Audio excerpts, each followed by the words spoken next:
Here come the big rig kids, y'all. Are you ready? Let's go. Here come the big rig kids. Roll with the big rig kids. Let's sapphire the truck, take you to such amazing places with the big rig kids. Those helpful big rig kids. See how they give and grow and get to know amazing things. Learn with the big rig kids, and you'll see how it is to have adventure days and hang and play with all your friends. Because the big rig kids know what it is to live a most exciting and inviting life is positive. Welcome, ladies and gentlemen, and all the little kitties and wonderful people. We're so glad that you decided to join us tonight. And we have a very, very exciting and wonderful guest tonight that is going to shed light and grace us so enormously with his wisdom and his truths. But before we get into that, ladies and gentlemen, you know who the woman is, the one you all know and love. Come on, give it up for her. The one and only Mrs. Grandma Polly. Give it up for her, guys. Hello, hey y'all. Good evening. Welcome back and happy Thursday. This evening we have two wonderful guests. One of them you met last week. So we're going to welcome Mr. Antonio Bonds back. You know, I know many of you have watched the HBO series The Wires. Well, part of Antonio's life story is based on that series. He's been incarcerated for 35 years. For the last 25 years, he's founded an organization called SOS. Those letters stand for Save Our Children. This is a program he started in prison, and it provides coping mechanism skills to inmates, which helps them with social skills and passing their GED exams, job training, and so much more. Mr. Barnes has authored two books. He just revised the one, Prison is Not a Playground. He talked about that last week when he was here.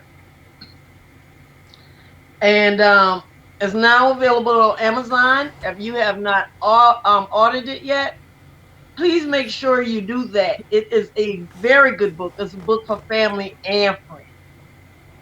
But now we're going to get to the meat of it all.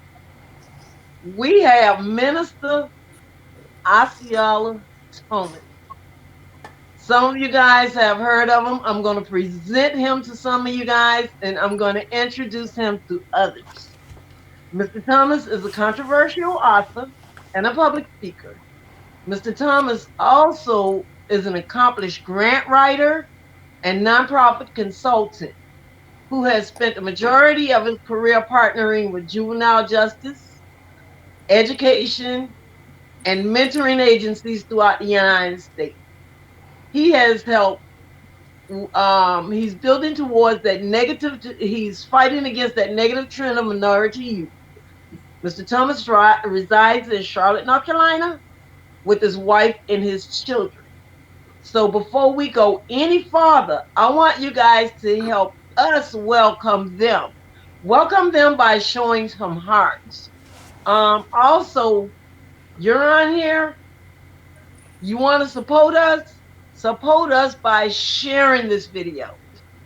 Share this video, invite your friends to it, bring them in so they can hear and join in this conversation. You know, you can write your questions or comments in the comment box, and we have time. We will get to your questions.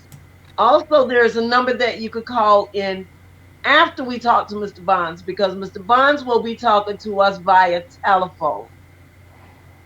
And at this moment, we're going to allow Mr. Thomas to come in and speak for a few minutes. And then I'm going to go in and read a small portion of his book while we wait on Mr. Bonds to call in.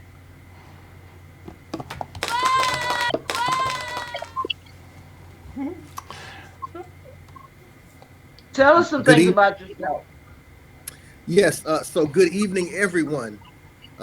As Ms. Brown just recently stated, my name is Osceola Thomas, and I hail from the state of New Jersey. I am a nonprofit consultant and proposal writer. I write funding proposals for nonprofits to receive dollars to provide services to youth and families at the local level to create grassroots level change. So the mission of my agency is to make sure that local agencies are receiving dollars so they can address the issues negatively impacting disenfranchised and marginalized populations. So the goal is to close the achievement gap for Black and Brown children and to close the income gap for Black and Brown families and to create generational wealth. I'm focused this year on rebranding African American males or Black boys. The goal is to create them a platform so they can become future entrepreneurs, business owners, investors, etc., and to reduce that preschool to prison pipeline. So that's a little bit about myself. I wrote the book filled with strategies, practical strategies, so that parents, local community leaders, faith-based community, they can implement these strategies, come together collectively, and create change for youth and families at the local level. All right. Thank you so much for that. My pleasure. That's awesome, and you're doing great things in the community. By the way, the name of your book is what caught my attention. The streets cannot have my son. That's a very powerful statement. And there's a piece that you have in here that I'm going to go ahead and read. Excuse me. We probably won't end up talking about it until after Antonio calls in, but it caught my attention and it says a lot. The name of the book again is The Streets Cannot Have My Son. But there's this piece that you have in front that reads The New Plantation. From nigger to minority, labeled by the majority. Sweet land of liberty, to thee I cannot claim. Slave ships, leather whips, educationally ill equipped to reach your minority profits, I renounce the legitimacy of my citizenship until freedom truly reigns. Drug dealers dressed in lab coats, creating synthetic antidotes, $1 billion scapegoat of children born in black coats. One's chance for freedom is remote, independent of the black vote. And we ask ourselves why the African fails in the segregated schools. Because his presence is a historical absence. He has no significant frame of reference other than the text that presents him as unintelligent. How can he be expected to succeed when all he reads, reflecting good deeds, depicts the empowerment of another people's seed? Herein lies the need for the African mind to be free.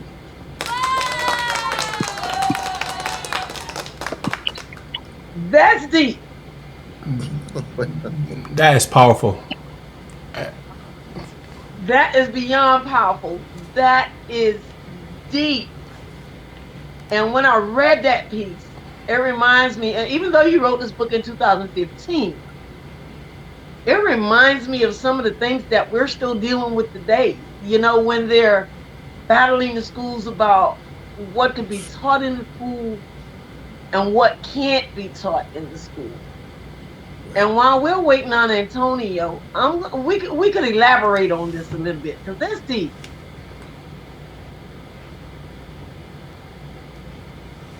Did you hear me? Yeah. Yes, I did. When I wrote that poem, because I'm also a poet, and so when I wrote that book, it just made me think. How do we expect the African American student or the Black student to do well in public schools when you have this thing called subliminal imagery? You know, you go to the movie theaters, they want you to go to the concession stand, so they show you dancing popcorn and candy, etc. So it's supposed to train your thought process to say that I'm hungry so you'll go purchase. Well, subliminally, how do we expect black boys to do well when the very money that they take out to pay for anything has faces on it of men that do not look like them? So your very station of living is provided for using currency of people that don't look like you. And secondly, your soul, your spirit, for all eternity is based on a God that has blonde hair, blue eyes, that doesn't look like you. Wow. So everything significant from your physical, mental, spiritual, psychological existence doesn't look like you. You have no frame of reference. So how am I supposed to feel about my black skin when during Black History Month, I'm told that my people had to fight for their basic inalienable rights to be referred to as human and not cattle? And all we have is a "I have a dream" speech, or we reference the man that looked like us built the traffic light or Jiffy peanut butter. And I'm supposed to feel superior. No, I feel subservient. I hate my black skin, so I want to annihilate everybody that has black skin. So I create black on black violence, and I call each other nigger as a term of endearment because subconsciously I hate myself and those that look like me. Wow.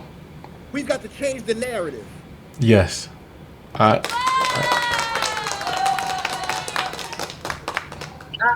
am right there with you. We have to change the narrative. And when you say, now I understand what I mean when I say we have to change the narrative.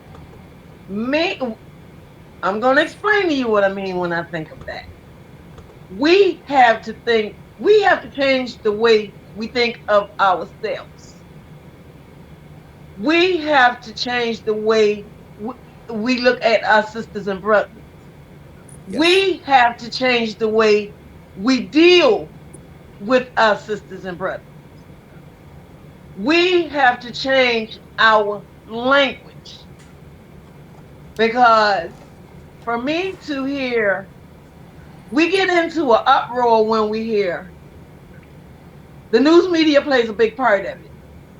Oh, this person used the N word, or that person uses the N word. In my opinion, and from my perspective, no one should be using the N word. It's not a term of endearment. Right. It's an insult regardless of who it's coming from. Now that's the way I see it, but I'm gonna let you jump in on that. Right. The reason why it's accepted today as a term of endearment, again, when you look at black skin has been criminalized. It has no humanity associated with it.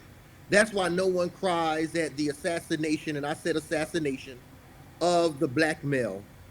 And so, since we've been trained to look at ourselves as not being human, chattel, unintelligent, animalistic, criminal, we subconsciously hate black skin.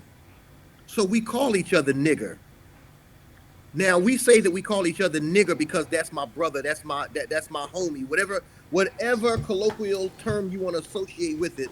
The reality is you call each other nigger because subconsciously you hate black skin. And you've been trained to hate black skin. I share with brothers all the time. Uh, Chattel slavery is not your history, it's an interruption in your history. You know, two white people can never come together and create black skin. That just can't happen. The two people that started the human race were of African descent. They were black folks. When you look in the scriptures, you can tell based on the geographical region, they were black folks. So I share with young black men, you manifest God. Walk like it. Hey, You how's are it a going, micro of man? the master. Walk like it. Prepaid call. You will not be charged for this call. This call is from an inmate at a federal prison. This call is being recorded and is subject to monitoring. Hang up to decline the call or to accept. Dial 5 now. If you wish to block any future calls of this nature, dial 7 now. To Hello. All right. Let me just bring her back in. He's calling, Renee. He's there. Yeah. Hi, Antonio. Can you hear him? Uh-uh. Hello, Antonio. There it is. I think it's coming in now. Good evening. Kenny, we can't hear him. You can't hear him? Can you? I'm doing well. Hang on. He's still low. He's speaking low. Can you hear him now? Go ahead, Mr. Uh-uh. Barnes, say something.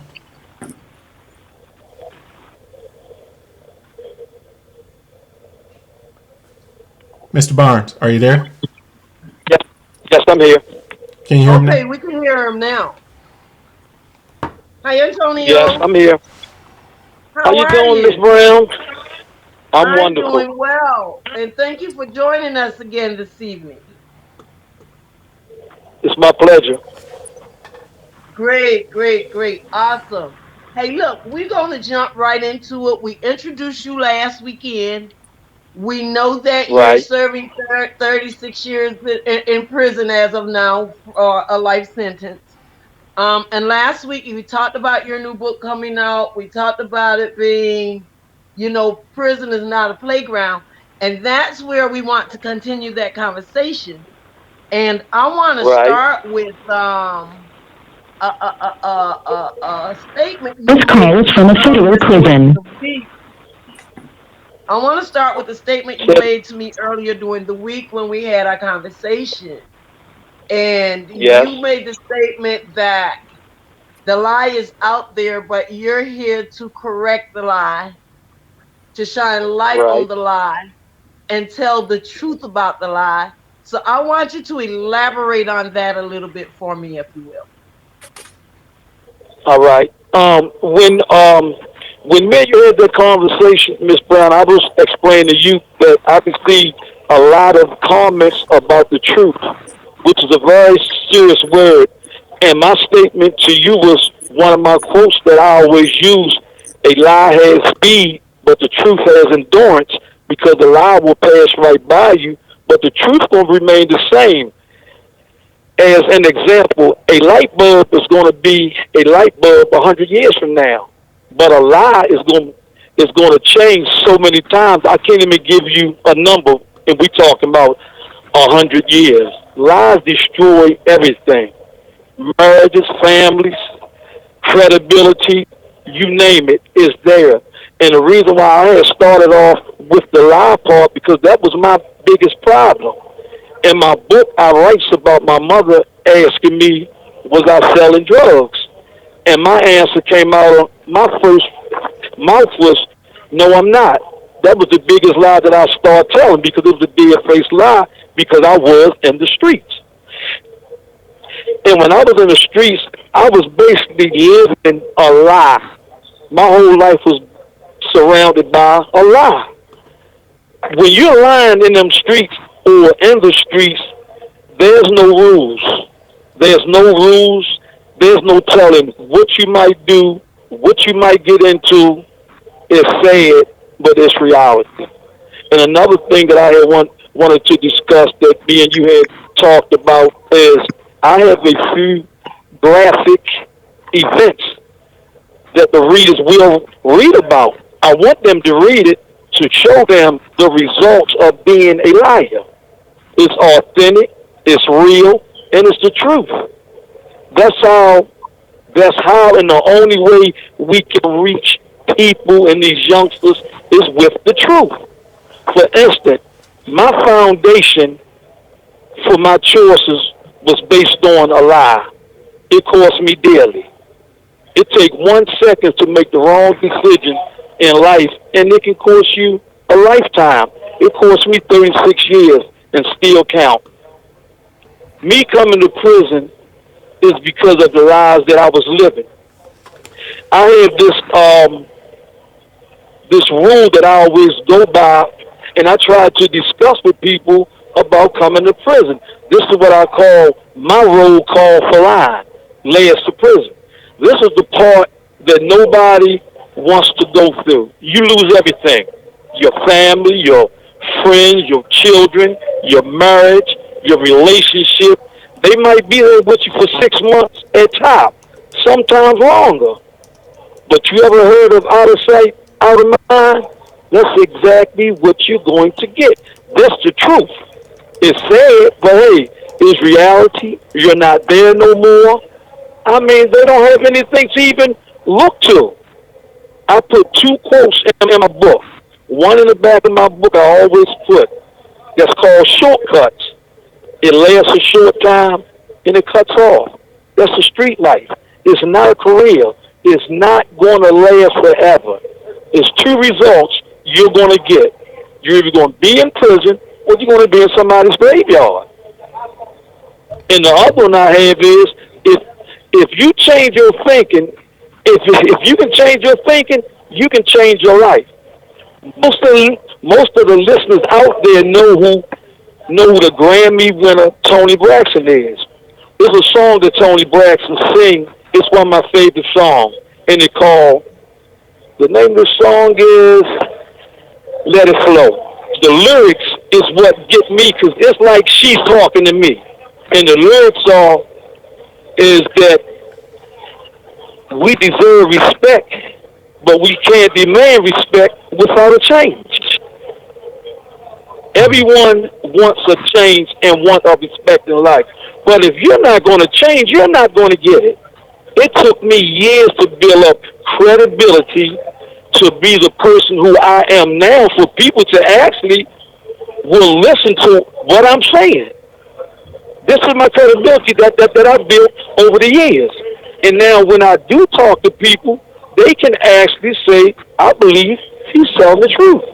But at first, I was a dead, cold-blooded liar. The street life. And all of this boils down to our belief system. A lot of times, we believe in all the wrong things when we're out there in them streets. And if we can just change the way that we think, we can be a lot successful in many ways in our life. It took me to come to prison to learn that part of my life, 36 years. I'm there now. I have a belief system that I know I will make it. God willing, these people let me go. I'm ready. But it took a lot to get where I'm at because I had too much street in me. It's a dead end. It's not going to work. You have anything you want to say, Miss Brown?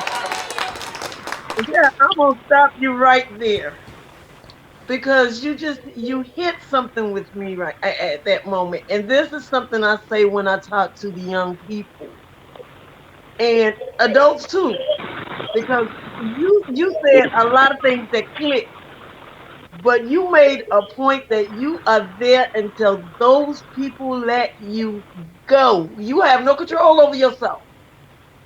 You have self No. control, but you have no control over where you go, what you do, how you do it, because somebody else is pulling the string. And you're Yes, ma'am. incarcerated. But there are so many people who are not behind those concrete walls and who This are call is not from a federal behind prison. bars, but they are still in prison within themselves and within their way of thinking. And until we change our way of thinking, change will never come. And now I'm going to be quiet and I'm going to let you go ahead because I know you only got a few more minutes. Yes, I got about 5 minutes. And this is what I want to share with your audience. My next project that's coming up, it will be my book that I have coming out will be Bullying is Not a Playground's Game.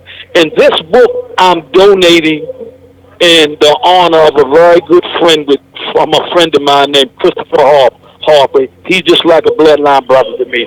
He done been there for me thick and thin. His daughter was brutally murdered. And when he told me that, It didn't only hurt him, it hurt me because this man was with me when a time when my mother was going through something. Didn't nobody understand, but Chris understood because he lost his mother. And what happened to his daughter, we'll share one day with you. I'm going to get him on here. But what I want to do, I want to start two scholarship funds to send um, two kids to school that's been bullied, some to college. You know, we have to help. And it's a shame what's going on in them streets with these young guys. I mean, I don't even, sometimes I just get lost for words because I really get upset because I'm a big part of this. And that's why I do what I do. You know, I do what I do just because of things like this.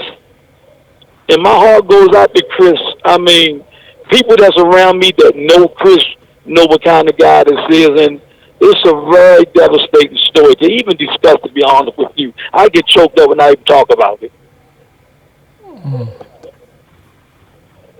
It's interesting and all that you're saying, and I hear you take accountability for your mistakes in your past. And even with all the drugs and the violence and stuff that's going on today, you've been locked up for 36 years. And I hear you Yes. say, I was a part of creating you. It takes a big person to step forward and say the life that I lived has contributed to a lot of this stuff. It takes a big person to admit that. And that's what we're talking about when we say we change our way of thinking. Okay, you made your mistakes, you made those bad choices. Now, like my grandma used to say, you see the light. The light came on. And now it's time to Yes. turn around and let's make a difference in this world. And we could just say one child, then it was all worth it. That's my mission Just from one child, it that's was my worth it. mission from here on. That's my mission. That's why I do what I do every day. And before we do leave, we have about 2 minutes. I want to give a special shout out to my A team, Charlotte and Linda.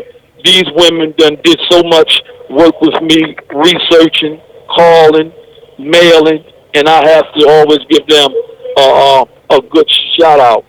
And I always say that God blessed me with three mothers. My biological mother passed away in 2012. She will always be in my heart. I think about her every day. But Miss Frida Dawkins, I want to thank her for all support she has given me and her son David Roberson, a great gentleman. And this is from her son number two, Tony. That's what she called me. And wow, and Dretta, wow, Dretta, I can't say enough for you. This small amount of time, it's not words that I can even put together. For 36 years, she has been with me day for day. She has not only been my aunt, my friend, my best friend, most of all, she has been a mother to me. I love you, and our time is coming. And Tammy, my children's mother, and the grandkids' mother, you have done a wonderful job in my absence. Mary, Missy, and Andre, great set of kids. My book cover had my little niece on it, Delaney, who's listening. Love you, Delaney. And my grandkids, Kristen and Zoe. Pop, Pop, love you too. Last but not least, thank you, Africa, for being you. We are on our way. And Miss Brown, thank you again, and all the listeners for giving me this great opportunity to share what I have. You Miss are Brown, more I'm here. than welcome. Antonio, you are much more than welcome. I've been talking to you for a while now, and you inspire me. You just don't know how much you inspire me because it's like our mission is the same. We could just save one child, then it's worth it. You know, we came in from different paths, but the end of the We are road is still teammates. towards the same thing, working, to save our children. And it's a pleasure All talking right. to We're you. And teammates. yes, and I got a message. Your hardcover, your paperback. Not this book, but the paperback like this, because your book is on Amazon now through the ebook, but the actual paperback will be available on Amazon coming Friday. That's what they told me to remind you. So you guys go and get that book, read it. It has questions and answers in it. I mean, questions that you can work together on as a family. Build these kids up, keep it going. Antonio, we're gonna let you go. You can call me tomorrow. I'll be available. And it was great talking to you and having you on the show. And we just want to thank you again. You guys out there, give Antonio some hearts. Let him know you want to bless him. And we'll be talking to him soon. And we're going to get back to Mr. Thomas because, Lord, oh Lord, Mr. Thomas has a message for all of us. Yes.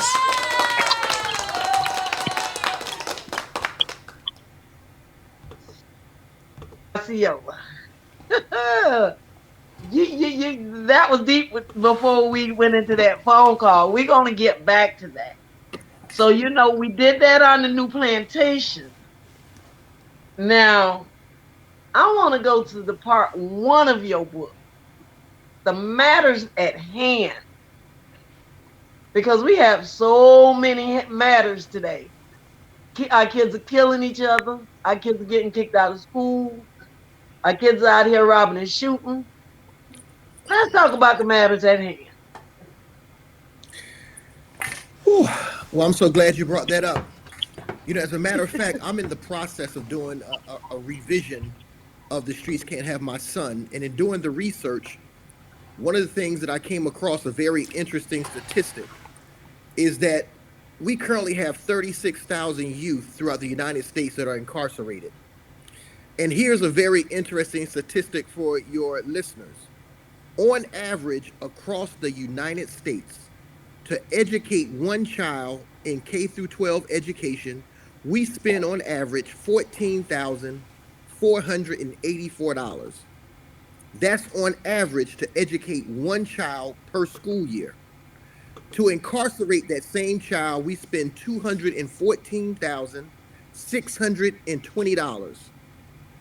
You Wow. can educate 14 children for the price of incarcerating one. And then when you look at states like New Hampshire, New York, Alaska, they spend over $500,000 a year to incarcerate one child. Jeez. So Wow. when you talk about education, the state of education, the matters at hand, the number one predictor that a child would drop out of school is now suspension data. Historically, it was poverty percentage. You looked at the child, if they were in poverty, there was a high likelihood they would drop out of school. New research says the predictor now is suspension data. And when you look at the subgroup of children that are suspended more than any other group starting at preschool, it's the African American male. African American males are suspended more than any other subgroup starting at pre kindergarten. So now it's called the preschool to prison pipeline because Black boys are being targeted as early as preschool. When you talk about gangs across the country, and yes, gangs are running rampant across the country. I just did a town hall meeting in the city of Trenton, and they were sharing with me, Osceola, when you come to Trenton, do not go into this neighborhood. When you go straight to your hotel. We'll have you escorted to the center.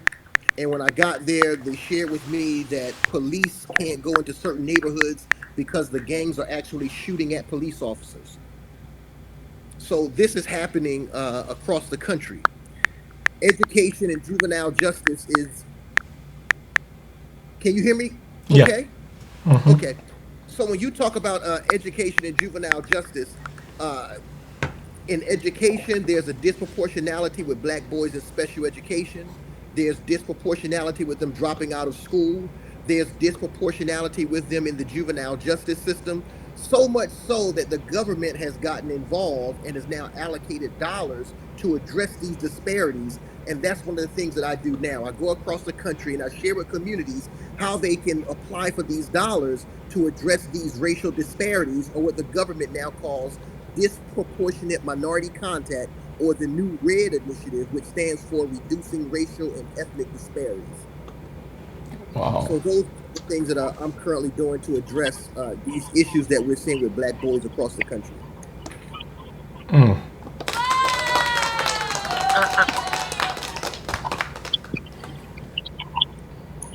I, I hear you. I mean, those numbers are staggering, and to just sit down and look at the disproportion between what they pay towards education versus what they pay towards incarcerating one of our children. Now, I hear you, and I hear you loud and clear. My mindset is we keep throwing money at these things. How do we fix our children? How do we build and create a better community? Throwing money at the situation, in my opinion, does not answer all of the problems. I feel we personally need to get back to the village.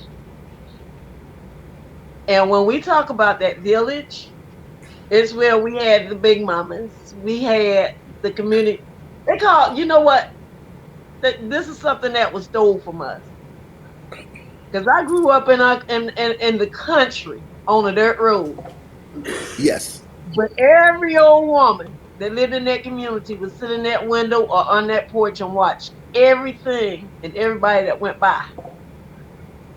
Now they build these housing developments and they call it community watch. We had community watch when we were growing up. The only difference is now in in these new communities, they find you with money if something is wrong or you did something out of line or whatever. Our community watch got with us. They corrected us, they disciplined us, and they guided us. And these are some of the things I believe is missing from our communities today.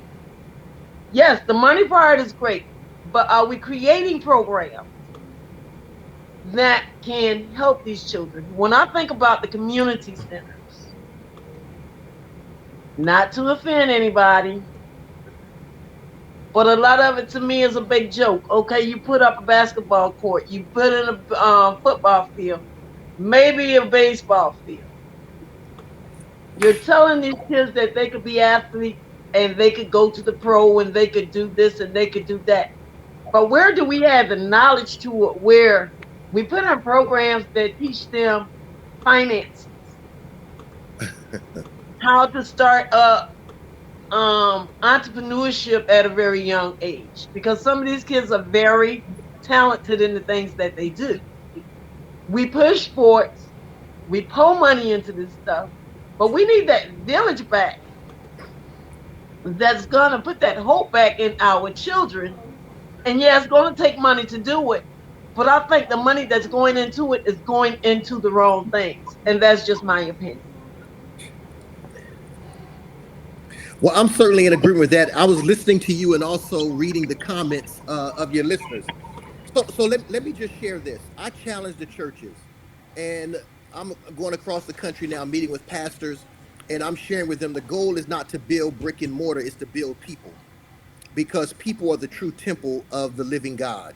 So how do we allocate these dollars? Because again, uh, as a grant writer, I'm big in allocating dollars, and I make no apology for that. But those dollars must be used and assigned to evidence-based strategies that are going to create sustainable change for disenfranchised and marginalized populations. So, case in point, I'm in the state of South Carolina. I'm meeting with pastors. They're applying for juvenile justice educational funding. They're creating interagency collaboratives. They're identifying the needs. And when I talk about the needs, what are the needs that lead consumers or families to self sufficiency where they can function independently apart from governmental or formal services intervention? So we look at things like financial, educational, employment, residential, spiritual, mental health, etc. And based on those life domain areas, we bring those agencies to the table and we have a collective dialogue based on the data for that community. So these are the issues. We have a food desert. We have unemployment rates exceeding the national average. The only means of employment for this population is retail, so they don't have a livable wage. We have an overflow of governmental housing recipients. We look at these things. Then we'll bring the banks to the table. Let's talk about financial literacy. Wells Fargo does a hands-on banking program. Fifth Third does a junior banking club. We'll have a credit repair company come to the table, and the goal is to create a 700 plus credit score community. So all of these things are in place. Partnering with the local community college, talking to the educational chair, saying, look, the school can still get the seat time because you can register the participants, but let's have a satellite campus at the church and create a GED program so these parents can complete their secondary schooling. And then let's do a skill-based program here. In Marion County, the local community college is teaching medical transcription and coding, medical billing, phlebotomy, CNA. So now these parents are able to go to this community center that's funded under Title 4B legislation dollars, and they're completing their high school education. They're learning a skill so they can earn a livable wage. They're fixing their credit. First time home owner programs are coming into the center so they can learn how to move from governmental housing to home ownership. And so now they're learning financial literacy, estate planning. All of these things are being put in place so now they can create their own micro political system within their household. And we call it the kingdom, where you have the patriarch, the matriarch, and they're creating generational wealth that will become replicable in perpetuity for future generations. That's what we're doing with grant dollars. Oh man, that See, I'm gonna let you go, Kenny. See right there, Osceola. That's what I'm talking about. Because when you look in a lot of these communities, especially in these small towns, you see the sports. I said what I said because I knew you was gonna come back with that. But there's still a whole lot of other communities that need to be spread into. And Kenny, I'm gonna let you come on in here. come on in here. Oh my God. Wow. Brother. Oh man. You definitely hit the nail. You hit it inside the target, the middle of the head. That because Renee was saying about the playground, they put up a basketball court and blah blah blah. But teaching them finances, teaching them how to create independent wealth, teaching them about how credit is everything really. Credit will take you places money will never take you. You know, That's right. I'm just when you were speaking, I was over here just awed, man, just totally awed. Like wow, wow, wow, wow. And I would love to learn more about what you're doing to even share this with other people, my brother. Definitely, I mean, this is what it really is all about right here. Well, Yeah, we're not done with Osceola. I'll hook him tonight. He stuck with me. Um, okay, let's go down to your part two. What teachers and administrators can do. one of the things that I share in the book, and I'm sure you've read it, I talk about how a bachelor level or master's level educator throws a temper tantrum in the hallway because she can't manage the behavior of a 5-year-old. So, one of the things that I'm sharing with the public school system, and understand this, when I talk to principals, I share with them, I understand that there are non academic barriers that are negatively impacting student learning.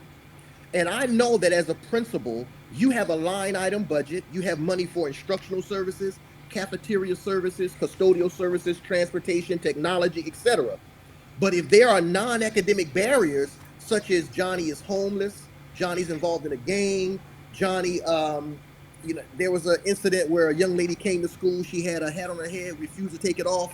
She didn't want to take it off because the kids were going to tease her, only to find out half of her hair was braided, the other half was in an afro. Mom didn't have the money to finish paying the beautician. That's a non-academic barrier, but it's impacting that child's ability to learn, and she can't engage instructional time because you can't wear a hat in the classroom. So I say to the principals and to the teachers, what if you partnered with nonprofits so that we could expand your services array? We can look at all the life domain areas that are negatively impacting your students, and we can bring services to the table and create something that identifies the needs of children and families across homeschool and community. Would you be receptive to that? Now we bring the parents to the table along with the school system, and we ask three fundamental questions. What do you need? Ask the school that question and the parents. What do you need? And then we ask the question, how can we help? And then how can we partner together to do what's in the best interest of children? Because it's all about the children. Those three questions again: what do you need? How can we help? And then how can we partner together to do what's in the best interest of children? And then we talk about reducing the school's reliance on punitive strategies for children with complex needs. We've got to stop looking at children as their deficits or a pathology and start looking at their strengths, their interests, and their capabilities. Because when you look at Johnny, and I want you to think about this when you were going to school, Miss Brown, if I wanted to have a relationship with you, and I said to you, Miss Brown, I really want to get to know you, uh, but I'm more partial toward women with blonde hair, blue eyes, and first name Becky. Well, the first thing that's going to do is create a barrier because I'm pointing out everything that you're not. I'm building barriers to creating relationships. That's what the school system does. When they convene meetings and they bring Johnny to the table, Johnny is 12 years old. He's a BED. He has ADHD. He's on 100 milligrams of Concerta, Vicodin, Ritalin, whatever the drug may be. Johnny has consistent behavioral problems. He did not demonstrate grade level proficiency last year on intergrade tests. And Johnny is sitting there angry. And he's angry because you have him in an isolated classroom. You've identified him with a deficit based label. You medicated him with mood altering medication. You always send him to the principal's office because you're culturally incompetent and don't understand that when he raises his voice, that's just his personality. He's not being disrespectful. You don't understand that Johnny is homeless. And so now Johnny comes to school and he's angry. And so we wonder why children like that want to spend more time on the street corner than the schoolhouse. And the reason is whatever environment validates me, that's the environment I'm going to gravitate toward. So if the streets are showing me that I can make a pocket full of money, I can bed the prettiest girls, I can get the latest sneakers, I can give my mom some money for the rent, and I can be held as that brother that's making that money. I'm gangster. I'm going to go to the street corner. I'm not going to want to go to an environment where you got me in a isolated classroom, deficit-based acronyms, mood altering medication, and all the kids are making fun of me because I got F's on my report card. It's not rocket science. Whatever validates me, that's the environment I'm going to gravitate toward. So I'm working with school systems to say to them, how do we reframe how we look at children of color? And how do we ensure that we're dealing with them in a culturally competent manner? And how do we stop looking at them as their deficits and their pathologies? Because here's the reality of the matter. In the book, I asked the question, why are black boys MIA? That's a military term for missing in action. But I changed the acronym. Black boys are MIA because number one, they're miseducated with curriculums of genocide that teaches them to hate their black skin. They're over medicated with mood altering medications that the DEA classifies in the same category as cocaine, morphine, and opium. Look it up. They're incarcerated through the preschool to prison pipeline because of zero tolerance policies and because of the school's reliance on punitive strategies, in school, out of school suspensions, and expulsions. And then once you can make black boys out to be unintelligent and a threat to community safety, law enforcement now feels justified in committing their homicide. So the A is they're annihilated. Who's going to cry for the criminalistic, animalistic black boy? I share with black boys all the time. Be very careful. And this is the truth because we live in a society of white supremacy, a white patriarchy. So black boys have to understand that just by virtue of your genetic material, you are a threat to white supremacy. Because your genetic material says that if I commingle with your white Southern belles, I have the power to eradicate you just by commingling. So my genetics is a weapon of mass destruction. Dang. So if the first law of nature, so if self-preservation is the so if self-preservation, excuse me, is the first law of nature, then you have no means but to create policies to preserve yourself against the one whose genes has the dominance to annihilate you. So if we can't get you through public places, segregation, blacks here, whites here, we'll move it from public places to public policy. And that's what's happened. Idea, Individual with Disabilities Educational Act. No, it's individuals destroying educational aspirations, specifically for black and brown children. That's right there. Oh my.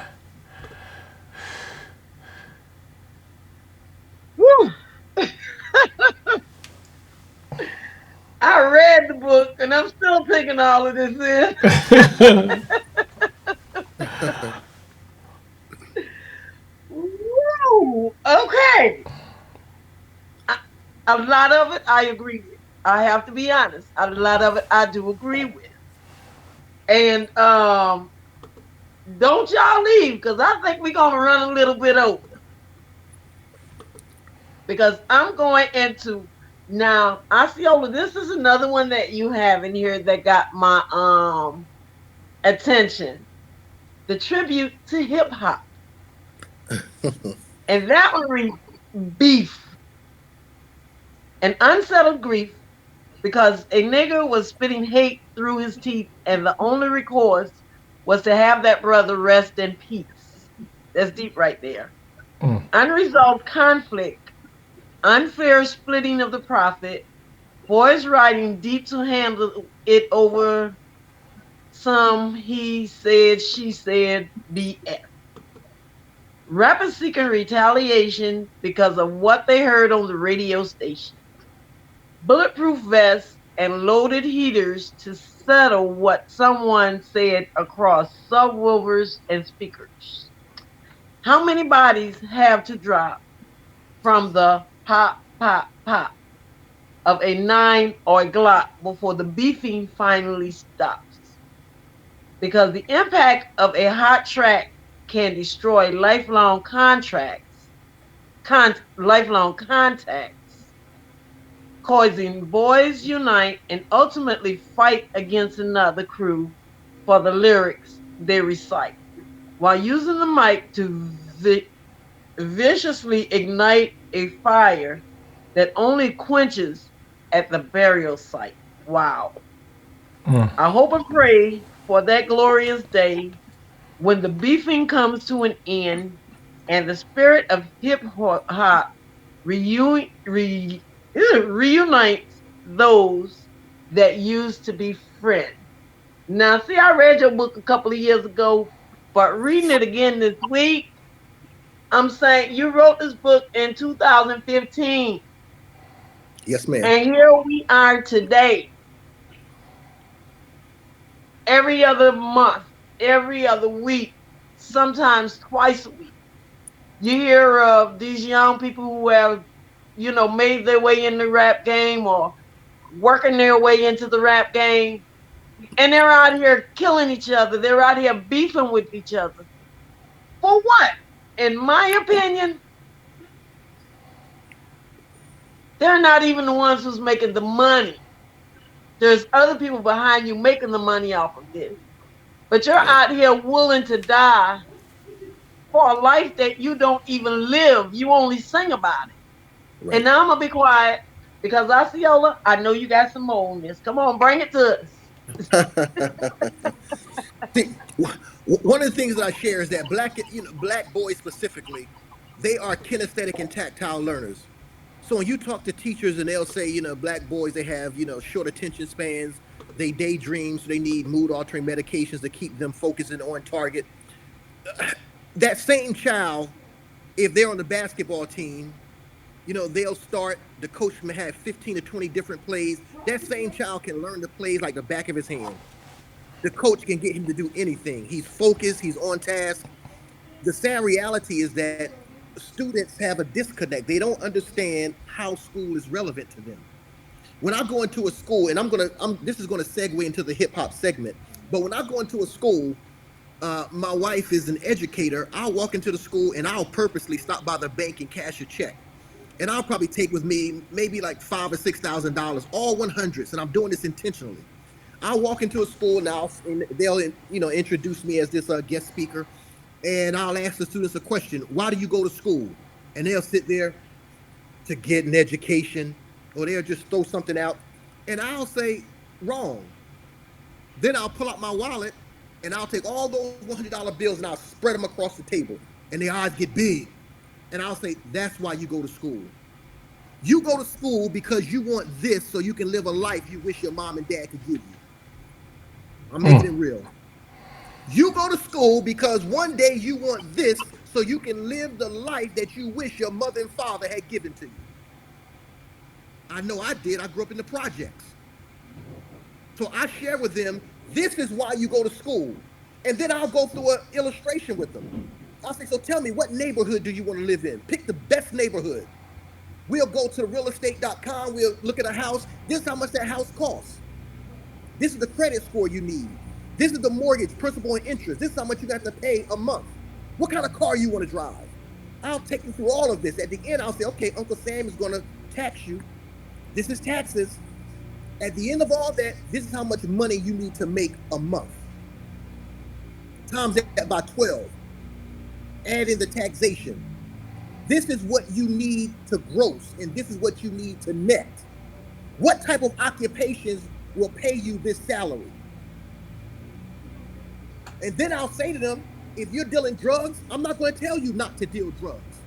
I'm going to say legalize your drug game.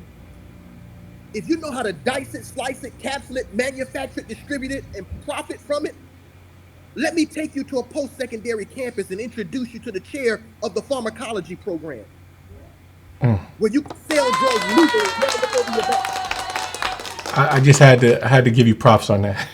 Well, I appreciate it. And then I'll ask him, Johnny's always fighting. The question I want to know is not why you're always fighting. I want to know, can you fight? If you can fight, there's a place for that. It's called a boxing gym or a dojo. You might be the next Mike Tyson, Muhammad Ali, etc. So I'm not going to look at it as a deficit. I'm looking at it as a strength, an interest, a capability, etc. Then the goal is to teach these young people, when you look at athletes, when you look at hip hop artists, we'll pull up their net worth. This is how much they make. This is their net worth. And they'll see they really don't make a lot of money.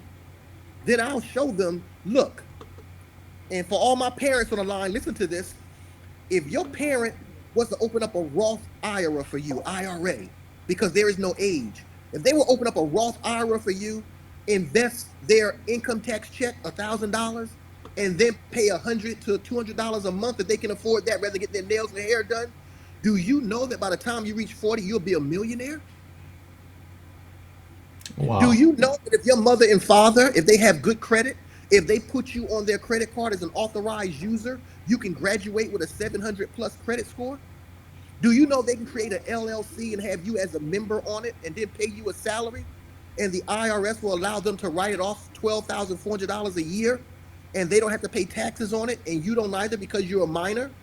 So rather than them buying your school clothes, buying your shoes, paying for your food, they can assign you a salary and have you buy your own things that they would pay for anyway, but now they get to write it off $12,400 a year, and take the proceeds that they get now for that taxation is being minimized. They're now going to get those deductions back in the form of a refund. They can now take that and put it in a 529 educational fund or an IRA for you. So we talk about these different strategies, and then I'll show them how to build wealth. If you start investing this amount now, the magic of compounded interest, you can have this by the time you're 35, this by the time you're 40. You can have more than your favorite rapper. You see his net worth? This is how much you'll have. And we'll go to the TD Ameritrade, Vanguard, Charles and Schwab. We'll go to their calculators and let them see it. Now they're saying, wow, even if I work at McDonald's and I invest this a month, Mr. Thomas, you're telling me that in 20 years I can. I'm telling you, yes, you can. Woo! Okay.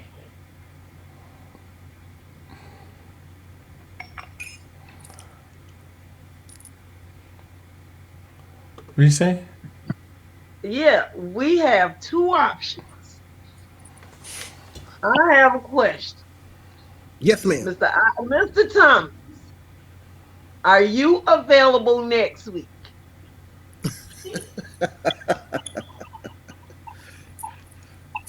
For you, Because Miss what I'm Brown, saying is, huh? for you, Miss Brown, I'll make myself available for your listeners. Okay, because I was going to say we could go on and cut this short and go on for 15 minutes, but it's still not going to get me where I need to be. Or we could come back next week and pick up right here and go through the rest of it because it's just too much for one night. And then we won't have nobody with you next week. It will just be you. Yes, ma'am. Okay, if y'all want to see Mr. Osceola Thomas come back next week, throw some hearts out there because we bring them back and tell your friends. Because Gilbert, the night Gilbert Kenny, I want you to go to some of the comments or questions that they have out there before we close out and give Mr. Osceola and myself their final statement. Let's see what the people are saying out there. Okay.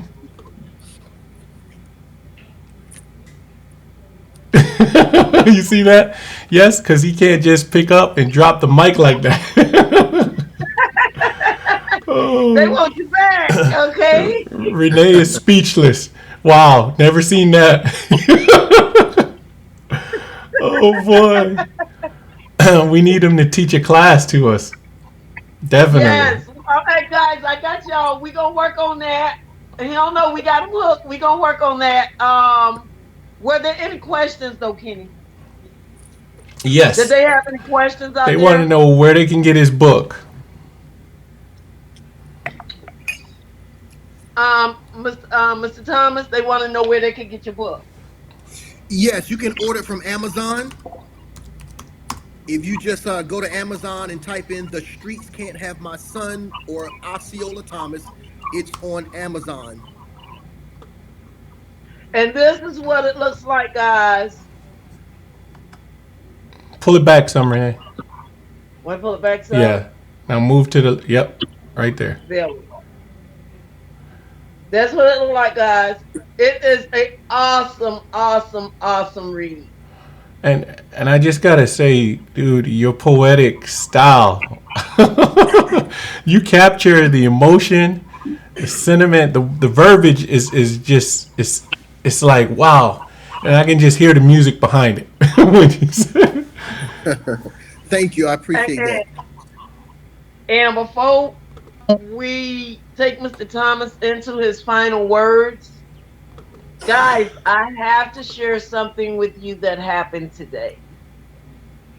I have a classmate who has been very, very, very supportive in all that we do. And when I put the flyer out this week, I don't know what happened. She said I didn't tag her. But at 6 o'clock p.m. this evening, she called me. She said, "You having your show tonight?" I said, "Yeah." Well, I ain't see no flyer. How am I supposed to know? You got to tag me so I can share it with my friends. And that person was Carol Brown. Carol, I'm going to donate this book to you. You got the book tonight. Normally we give away something, but because you follow us so close, you support, and I have other classmates out there. I love you guys, don't get me wrong. But I just thought that was so special of Carol that I don't know why she didn't see it because it was all over Facebook. But that's neither here nor there. Carol, you have Mr. Osceola book tonight. You won it. And I thank you all. And we're going to turn it over to Mr. Osceola for his final words. And then, Kenny, you can say something and I'll come back. Well, again, Miss Brown and Mr. Kinney, thank you for the invitation. I'm looking forward to next week. This is ministry for me. I'm not into building brick and mortar. I want to build people, and I certainly, I have a team that I employ for my business. So I have an attorney, I have a CPA, and I talk to them weekly. And one of the things I was sharing with them, and that's what I want to talk to your listeners about next week, they were asking me, what is your goal? What is your vision for your family? I said, my goal is I want to create wealth in perpetuity so that even upon my demise, my children's children's children will have wealth left to them by me as the patriarch. So I want to have a conversation around how we can rebrand Black children and create wealth for these children. Teach them how to become entrepreneurs, investors, and wealth generators by understanding capital. And if parents can understand how to make their lifestyle tax deductible and how to generate wealth, and if they can teach that to their children, once children have knowledge and they have wealth, that changes your whole attitude, your whole mindset. And I think we can rebuild our communities. Because at the end of the day, I think everyone wants to be happy and live a good life rather than fight, bicker, kill. So that's what I'm committed to doing. So next week I want to talk to them about how to create opportunities to build wealth for their children and how we can rebrand our families and create kingdoms within our homes. We need kings. We need kings and queens. That is. That is awesome. And we're looking forward to having you next week. Kenny, you have any final words? I just thank you so much. I thank you so much, Mr. Thomas. I don't even know. I'm just a little. I'm still processing. My mind is like, wow. Thank you for taking the time out to even educate us on some of the things you said. I was blown away by the put your kids the $12,000 thing that you can write off, and Yes, sir. that I'm like, what? Huh? I never even heard of that before. But it's amazing. When you know better, you do better, and I'm just so grateful to have you on the show, man. Thank you so much for gracing us with your presence this week, and totally look forward next week as I will have my sons on there because they have sons now, and just paying it forward, you know. So thank you so much. My pleasure. And I want to thank everyone out there in the audience. I want to thank you guys who tune in every week because you guys are loyal. I want y'all to share this video because there is some serious information here that needs to be passed on. I want to thank those of you who are joining us for the first time. We hope this does not be the last time, and we want you guys to keep coming back. And I would just love to give that special thanks to Mr. Antonio Bonds and Minister Osceola Thomas. Man, look, my head's still swinging. I'm gonna need to take a Tylenol after this to catch up, okay? Because you just dropped a whole, like my grandma would say, a whole bunch on this sister right here that I just have to process. And I want to give a special thanks to our sponsor, KJ Multimedia Solutions of Marietta, which is my handsome brother. Oh boy. That everybody keep asking, is that your real brother? Yes, he's my Yes. real brother.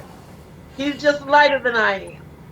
He's just a little bit older than I am. I was about to say that she's older than me, y'all. Don't believe the hype. She's a first. He's just a little bit lighter than I am. You know, we all could not be that same pigmentation. To be honest, I have four living brothers. I have three that died, but I have four living brothers and six living sisters.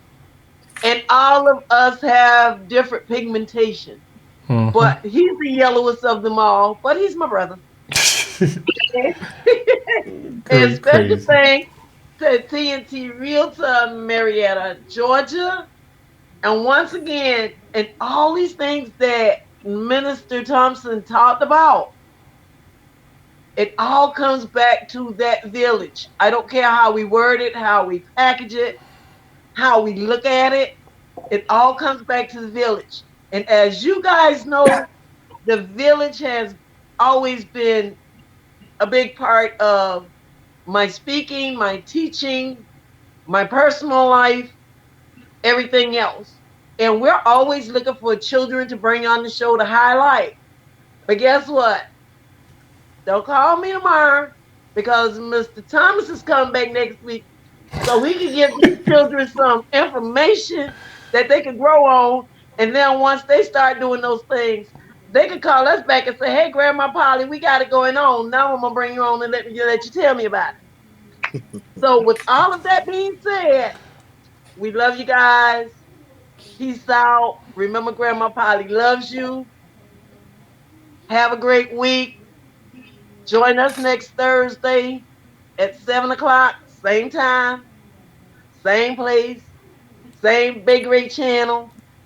And we're going to have another interesting conversation. Love you guys. Peace out.